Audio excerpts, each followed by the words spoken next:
नमस्कार, आप देख रहे हैं द फ्रीडम वॉइस और मैं हूं आपके साथ अनन्या मिश्रा। आपको पता होगा कि बीते कई दिनों से उत्तर प्रदेश में पूजा पाल की काफी चर्चा हो रही है और सुर्खियों में वो बनी हुई हैं। आपको बताते चले कि ये पूजा पाल वही है जो चायल विधानसभा सीट से विधायक हैं और वो भी समाजवादी पार्टी के टिकट पर वहां से जीत हासिल की। अब पूजा पाल समाजवादी पार्टी में नहीं है, उन्हें पार्टी ने निष्कासित कर दिया है। तमाम उनके पॉइंट्स बताकर, उनकी कमियों को बताकर, कमी की जो उनकी वजह है वो एक एक करके हम आपको बारीकियों से बताएंगे। लेकिन उससे पहले बता दें कि इन दिनों अपने पति, दूसरे पति की वजह से चर्चा में है। अब इसको लेकर पूजा पाल ने एक लंबा चौड़ा एक्स पर पोस्ट कर दिया है, वो भी तब जब सीएम योगी आदित्यनाथ से वो मुलाकात करती है। उसके अगले दिन वो एक्स पर पोस्ट करती हैं और बताती हैं अपने दूसरे पति के बारे में, उसके पीछे की क्या वजह रही है। अब एक एक करके पूरी खबर आपको हम पूजा पाल के शुरुआती जर्नी से लेकर और आज तक के बारे में एक एक खबर बताएंगे। लेकिन उससे पहले आप इन 4 तस्वीरों को गौर से देख लीजिए, जिनमें से 2 चेहरों को आप बखूबी जानते होंगे, अखिलेश यादव और सीएम योगी आदित्यनाथ को। अब ये जो पहला चेहरा है, ये है पूजा पाल। ये वही विधायक है जिनको निष्कासित समाजवादी पार्टी ने अपनी पार्टी से किया है। ये पूजा पाल के दूसरे पति हैं। ये जो चेहरा है, ये है ब्रजेश वर्मा, जिसको लेकर ये चर्चा में है। जब इनकी पार्टी ने इनको निष्कासित किया, उसके बाद से इनके दूसरे पति की चर्चा जो शुरू से राजनीति गलियारों में होने लगी, दूसरे पति को लेकर तमाम लोगों ने अपनी प्रतिक्रियाएं देने लगी। अब इसी को लेकर पूजा पाल ने तमाम अपनी बातों को रखा है। अब सबसे पहले आपको हम सोशल मीडिया पर जो ट्वीट आ रहे हैं, जो इनके पोस्ट के बाद जो ट्वीट आ रहे हैं, वो भी बताएंगे। लेकिन उससे पहले आप पूजा पाल के बारे में इस पोस्ट को पढ़ के मैं आपको बताती हूँ, ये सुनिए, उसके बाद से मैं आगे की बात आपको बताऊंगी। सबसे पहले देखिए, पूजा पाल अपने एक्स पर लिखती हैं, कुछ लोग हैं जो हमेशा मेरे निजी जीवन पर टिप्पणी करते हैं, लिखते रहते हैं, और अगर लिखते भी हैं तो मुझे कोई दिक्कत नहीं है, लेकिन ये लोग सही बातें लिखें, क्योंकि मैंने इनके ही पार्टी से चुनाव लड़ा है। उनके मुखिया को सब कुछ पता है। के कुछ नेतागण ऐसे हैं, उनको पता है कि सन 2017 में मैं चुनाव हारी, और यह मौका देखते हुए अतीक और मेरे मायके के रिश्तेदार जो विधायक का चुनाव लड़ना चाह रहे थे, इस चक्कर में लग गए कि मैं अब एकदम पीछे चली जाऊं, मेरी राजनीतिक करियर की समाप्ति हो जाए, ऐसा वो लोग चाहते थे।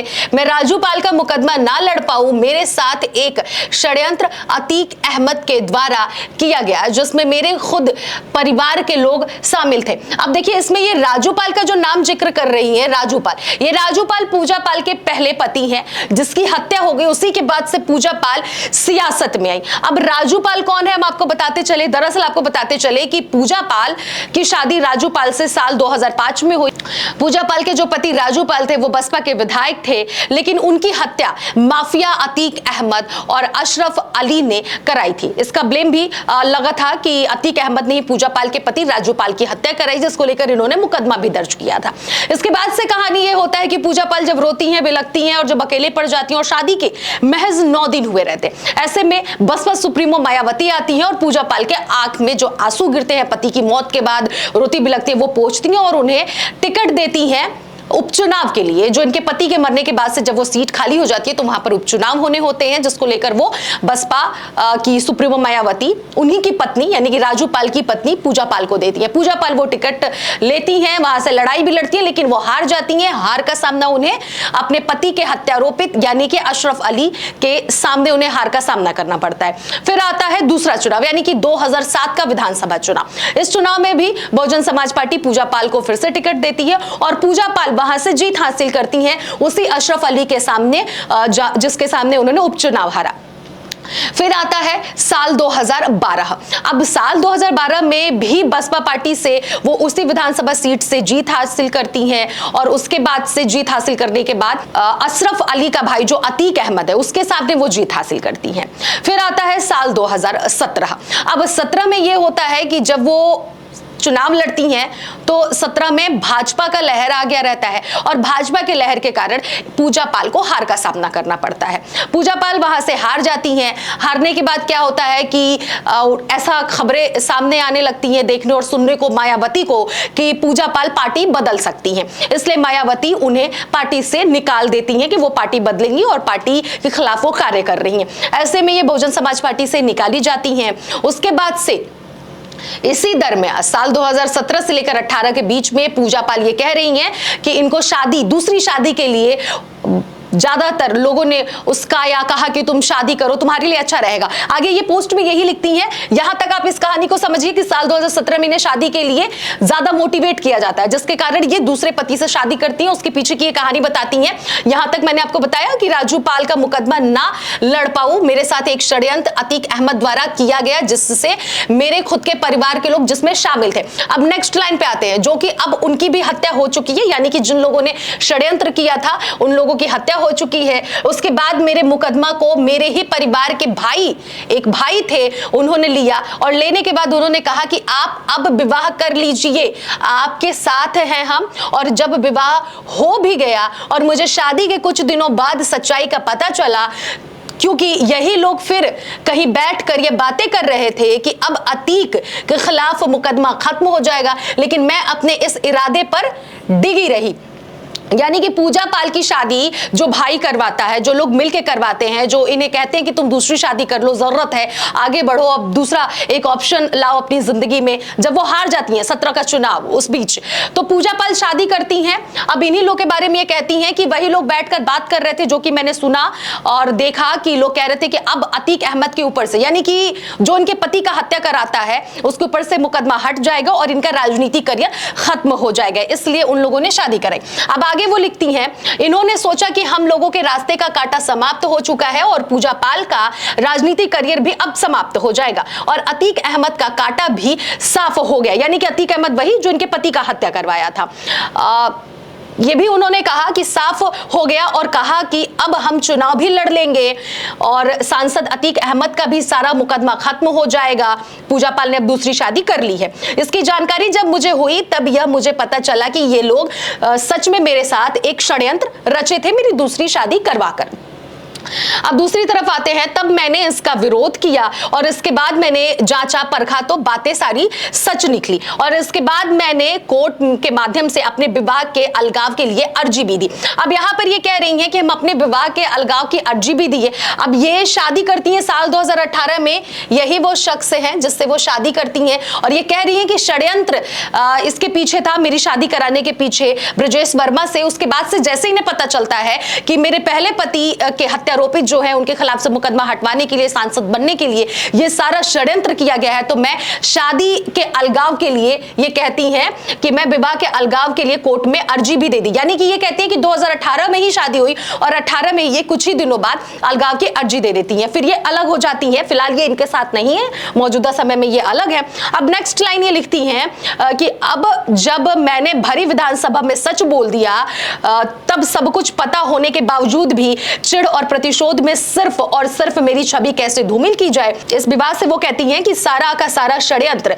भी करवा के और मेरे निजी जीवन के बारे में लिखते रहते हैं और आज भी जनता का विश्वास और प्रेम मेरे साथ बना हुआ है। मेरी शहर पश्चिमी और चायल की जनता को मेरा दुख, मेरी तकलीफ सब कुछ पता है, मैंने सबको बताया हुआ है कि इसलिए जनता का साथ आज भी मेरे साथ है। इसके डर से खाली कुछ समाजवादी यह सोचते हैं कि इनको आज भी जनता का स्नेह और प्रेम मिल रहा है, इसीलिए यह मेरी छवि को धूमिल करने के लिए ये लोग तरह तरह की चालबाजियां करते हैं। यानी कि इनका यह कहना है कि जो इनकी दूसरी शादी की जो बातें अब सोशल मीडिया पर वायरल हो रही है इनके निष्कासन के बाद, तो इनका कहना है कि समाजवादी पार्टी के कुछ ऐसे लोग हैं जो मेरी इज्जत को धूमिल करना चाहते हैं, लेकिन मुझे अपने लोगों पे भरोसा है, उनका प्यार मोहब्बत जैसे पहले था वैसे आगे भी बरकरार रहेगा। अब यहां तक तो आप समझ गए कि पूजा पाल कौन है, किससे शादी हुई, किसका मर्डर हुआ, कौन माफिया अतीक अहमद था, फिर दूसरी शादी का सिलसिला कैसे शुरू हुआ, ये मैंने आपको बता दिया। अब इन्होंने ये पोस्ट करके अब बताया है। अब इन सब के बीच में सवाल ये उठता है कि इनका जो दूसरा शादी ब्रजेश वर्मा से था, इसके बारे में अब ये खुलकर बोल रही हैं, एक्स पर पोस्ट भी कर रही हैं, दूसरों को दोषी ठहरा रही हैं, समाजवादी पार्टी को गलत ठहरा रही हैं। पर कहीं ना कहीं समाजवादी पार्टी के लोग इनसे यह सवाल कर रहे हैं कि ये भूल रही हैं कि समाजवादी पार्टी ने ही इन्हें जब 2022 में टिकट दिया तो ये विधानसभा का चुनाव जीती और वहां से विधायक बनी। 19 में ये समाजवादी पार्टी को ज्वाइन कर लेती हैं अपनी शादी के बाद, और जब क्योंकि हालांकि 17 में इन्हें मायावती 17 के बाद जब ये चुनाव लड़ती है उसमें हारती हैं तो मायावती ने निकालती हैं, ऐसा उन्हें लगता है किसी और पार्टी में जाएंगी। फिर उसके बाद से 18 में शादी करती है, 18 में अलगाव भी करती हैं और फिर 19 में ये समाजवादी पार्टी को ज्वाइन कर लेती है। अब समाजवादी पार्टी को ज्वाइन करने के बाद 22 में ये जीतती भी है चायल विधानसभा से, लेकिन अब समाजवादी पार्टी के लोग ये कह रहे हैं कि जो पार्टी आपको मौका दी, जो पार्टी आपकी जीवन राजनीतिक करियर को आगे बढ़ाई, उस पार्टी के साथ आपने गलत किया, उसके विरोध में जाकर क्रॉस वोटिंग, राज्यसभा जो चुनाव हुआ था उसमें इन्होंने क्रॉस वोटिंग किया, तभी से पार्टी विरोधी इनको करार दिया गया। अब इसी को लेकर ये चर्चा में थी, लेकिन जब ये मॉनसून सत्र के दौरान सीएम योगी की तारीफ करती हैं, अपने पति के हत्यारोपित यानी कि अतीक अहमद को मिट्टी में मिलाने के लिए जो योगी आदित्यनाथ ने बात कही थी और उसको मारा भी गया, इसी को लेकर ये तारीफ करती है, जिसके बाद से इनका निष्कासन होता है। अब मामला ये आता है कि इनके इस पोस्ट पर कमेंट में किसने क्या कहा है वो भी आपको हम बताते हैं। अब देखिए, इनके इस पोस्ट पर एक इंजीनियर, आप कह सकते हैं चमन पाल, ये कहते हैं कि यूपी में पाल समाज लगभग 8% है, क्या आप पाल समाज को 8% टिकट बीजेपी से दिलवा सकती हो? अगर नहीं तो यूपी पाल अपने प्रदेश अध्यक्ष के साथ है और 27 में आपकी बराबरी में असली पाल खड़ा होगा। फिर उसके बाद से ये यहाँ पे टैग करते हैं अखिलेश यादव को, योगी आदित्यनाथ को। मतलब इसका सीधा सीधा संदेश ये है कि ये कहना चाहते हैं कि आप पाल समाज को टिकट नहीं दिलवा सकती, आपका कोई अस्तित्व नहीं है और अखिलेश यादव ही जीतेंगे। कहीं ना कहीं ये विपक्ष के साथ ये कमेंट आ रहा है। अब इसमें हिमांशु यादव का कमेंट आता है, दूसरा जो कमेंट है यूजर का, वो लिखते हैं ये क्या था श्रीमती पूजा पाल जी, आप अपने मृत पति की सहानुभूति कब तक लेंगी और अतीक अहमद का पीड़ित कार्ड कब तक खेलेंगी? आपका सच 27 फरवरी को ही बाहर आ गया था, आप अब कभी विधायक नहीं बन पाएंगी, ऐसा आपका भविष्य तय है, बाकी महादेव की इच्छा। वो ये कह रहे हैं कि 27 फरवरी को जो क्रॉस वोटिंग हुई थी उसी का ये सिलसिला यहां पर, उसी का ये जिक्र कर रहे हैं हिमांशु यादव नाम के शख्स की। उसी दिन आपका सब कुछ पता चल गया था, उसी दिन आपकी सच्चाई सामने आ गई थी। अब आते हैं नेक्स्ट कमेंट पे। अब यहाँ पे एक यूजर लिखते हैं, ये दोनों महिलाएं समाजवादी पार्टी की विधायक है, दोनों के पतियों की हत्या हुई और योगी आदित्यनाथ सरकार ने दोनों को अलग अलग न्याय दिया। एक के पति की हत्या समाजवादी पार्टी की सरकार में हुई और एक की भारतीय जनता पार्टी की सरकार में हुई। क्या करवरिया परिवार को अतीक की तरह योगी सरकार एनकाउंटर करके श्रीमती विजमा यादव को इंसाफ दिलाएगा? अब ये है विजमा यादव और ये है पूजा पाल, ये दोनों ही एक ही जगह से हैं, एक ही शहर से हैं और दोनों के ही पति विधायक और दोनों की हत्या कराने वाला भी विधायक है। अब ऐसे में जो व्यक्ति ये कमेंट किए वो ये कह रहे हैं कि योगी आदित्यनाथ की सरकार में दोनों को अलग अलग इंसाफ क्यों? ये विजमा यादव हैं जो आज से 1 साल पहले सीएम योगी आदित्यनाथ से भरी सदन में ये गुहार लगाई थी कि मेरे पति के हत्यारोपित यानी कि करवरिया को आप सजा दिलाइए। वो बाहर है, कोर्ट ने मेरी सुनी, उसके बाद भी वो बाहर घूम रहा है। लेकिन वहीं पर दूसरी तरफ ये अब सवाल उठ रहा है कि इनके हक में यानी कि अतीक अहमद को सजा दी गई, लेकिन क्या ये महिला, इसके अंदर क्या क्वालिटी था, इनके अंदर क्या क्वालिटी था, दो तरह की सजा क्यों? इसके पीछे की वजह यह है कि करवरिया जो इनके पति की हत्या किया था वो भारतीय जनता पार्टी का ही नेता है, इसलिए उसे कहीं ना कहीं छोड़ा जा रहा है और वो ठाकुर बिरादरी से भी है। तो सवाल ये भी खड़े हो रहे हैं कि योगी आदित्यनाथ की सरकार में क्या ठाकुरवाद चल रहा है? फिर उसके बाद से हम आते हैं नेक्स्ट कमेंट पे। विकास कुमार कुशवाहा ये लिखते हैं, ऐसा कोई बचा नहीं जिसको तुमने ठगा नहीं, जब तुम इन बहन मायावती जी की नहीं हुई तो दूसरे की क्या ही बात की जाए। वैसे राज्यसभा चुनावों में क्रॉस वोटिंग के षड्यंत्र का सूत्रधार कौन था? अब ये ऐसा ये सवाल कर रहे हैं कौन था, यानी कि इन्हीं पे ये वार करते हुए नजर आ रहे हैं। अब ये तस्वीर देखिए, मायावती है जो इन्हें पैसे देते हुए नजर आ रही है। ये तस्वीर यहाँ पर दर्शाया जा रहा है, जैसे हालांकि इस कमेंट से इस तस्वीर को हम जोड़ सकते हैं कि ये मायावती की भी नहीं हुई, जो मायावती ने टिकट दी, जो मायावती ने पैसे दे रही है, जो मायावती इनके दुख दर्द में हमेशा खड़ी रही और लगातार इन्हें टिकट देती रही जब जब चुनाव आया, उपचुनाव से लेकर विधानसभा चुनाव तक। लेकिन ये उनकी नहीं हुई तो फिर ये किसी की नहीं हो सकती हैं। अब ऐसे में आपको हमने एक एक करके बारीकियों से सारी खबर बताई कि कौन और किसके साथ पूजा पाल का क्या इतिहास रहा है। लेकिन अब इन दिनों पूजा पाल के दूसरे पति की चर्चा इसलिए हो रही है क्योंकि पूजा पाल को जब निष्कासित किया गया तो पूजा पाल समाजवादी पार्टी में भड़की, लेकिन जब इनकी सच्चाई समाजवादी पार्टी या फिर समाज के कुछ लोगों ने सामने पेश किया कि इनकी शादी दूसरे व्यक्ति यानी कि ब्रजेश वर्मा से हुई, तब ये जाकर अब अपना सही अपने आप को करने के लिए साबित और सच बता रही हैं कि क्यों शादी हुई, उसके पीछे की वजह क्या थी, षड्यंत्र था। फिलहाल पूजा पाल की इस पूरी खबर पर और इस पूरी रिपोर्ट पर आप क्या विचार रखते हैं, कमेंट बॉक्स में जाकर जरूर बताइएगा।